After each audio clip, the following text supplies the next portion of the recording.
கிறிஸ்துவுக்குள் பிரியமானவர்களே, ஆண்டவர் இயேசு கிறிஸ்து நாமத்தினாலே உங்களை வாழ்த்துகிறேன்.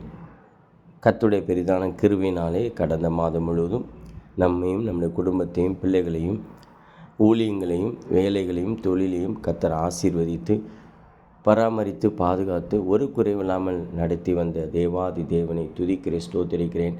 உள்ளத்தின் ஆழத்திலிருந்து அவருக்கு நன்றி செலுத்துகிறேன்.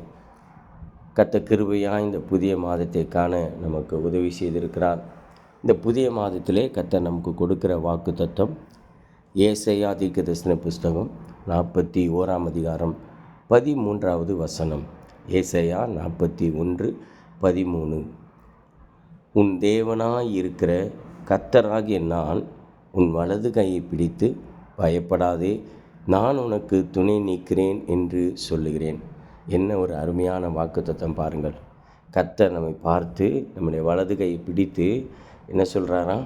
பயப்படாதே, நான் உனக்கு துணை நிற்கிறேன். பாருங்கள், வானத்தையும் பூமியையும் படைத்த கர்த்தர் நமக்கு துணையாய் நிற்பேன் என்று சொல்லி வாக்கு கொடுத்திருக்கிறார்.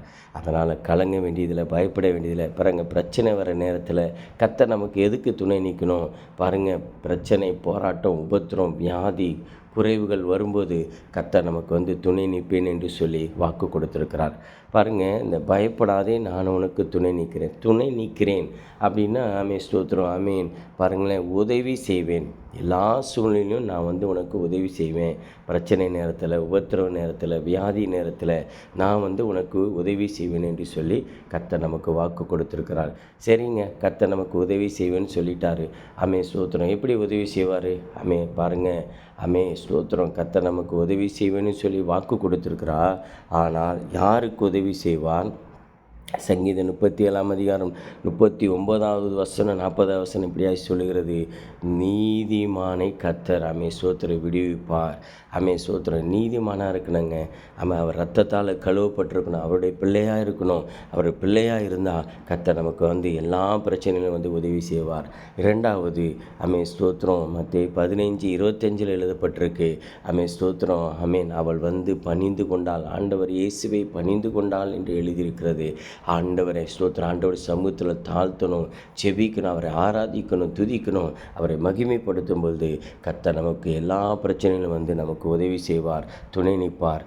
அடுத்ததாக மத்தேயு 15 அதிகாரம், அதே அதிகாரத்தில் 28வது வசனம். மார்க்கு 9வது அதிகாரம் 24 வசனம். அங்கே விசுவாசத்தை குறித்து எழுதப்பட்டிருக்கிறது. கர்த்தரை விசுவாசிக்கும் பொழுது, அவரை நம்பும்போது கர்த்தர் நமக்கு உதவி செய்ய. பிரச்சனை நேரத்தில், போராட்ட நேரத்தில் கர்த்தரை நம்பினங்க, மனுஷனை நம்பக்கூடாது. மனுஷனை நம்புவது பார்க்கலாம் கர்த்தர் பேரில் பற்றுதலாக இருப்பதே நலம் என்று வசனம் சொல்கிறது. அதனால் கர்த்தர் மேலே விசுவாசத்தை வைப்போம். அவர் நமக்கு உதவி செய்வார், அவர் நமக்கு துணை நிற்பார். அதனால் கலங்க வேண்டியதில்லை, பயப்பட வேண்டியதில்லை. கர்த்தர் வாக்கு கொடுத்திருக்கிறார். அந்த மாதம் முழுவதும் கர்த்தர் நமக்கு உதவி செய்வார், துணை நிற்பார். கர்த்தர் உதவி செய்யும்போது, கர்த்தர் நமக்கு துணை நிற்கும்போது குறைவுகள் நிறைவாகும், வியாதியிலிருந்து விடுதலை உண்டாகும். கர்த்தர் ரட்சிக்கப்படாத ஆத்துமாக்களை ரட்சிப்பார், பாவத்திலிருந்து விடுதலை தருவார், சாபத்திலிருந்து விடுதலை தருவார், ஆசீர்வதிப்பார், உதவி செய்வார், நம்மை உயர்த்துவார். அதனால் கலங்காதீங்க, பயப்படாதீங்க. இந்த வார்த்தையை கேட்குற உங்கள் ஒவ்வொருவரையும் கர்த்தர் உதவி செய்வார். இந்த வார்த்தையின்படி நடக்க நம்ம அர்ப்பணிப்போமா? நான் உங்களுக்காக ஜெபிக்கிறேன். எங்களை நேசிக்கிற நல்ல ஆண்டவரே, நன்றியோடு துதிக்கிற ஸ்தோத்திரிக்கிற சுவாமி.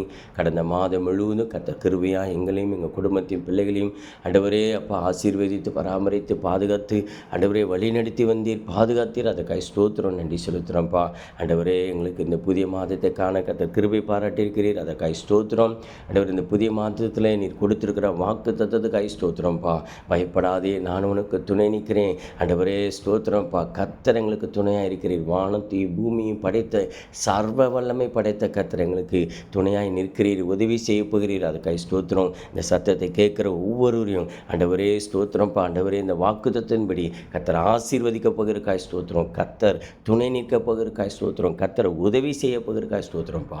தொடர்ந்து ஜெயமாய் நடத்துங்க. உங்கள் நாம மாத்திரம் மேம்படட்டும். எல்லா துதி கனமையும் உமக்கு சொல்கிறோம். இயேசு கிறிஸ்து நாமத்தில் ஜெபித்து ஜெயம் எடுக்கிறவங்க ஜீவனுள்ள பரிசுத்தமுள்ள நல்ல பிதாவே. ஆமேன், ஆமேன், ஆமேன். God bless you, God bless you, God bless you.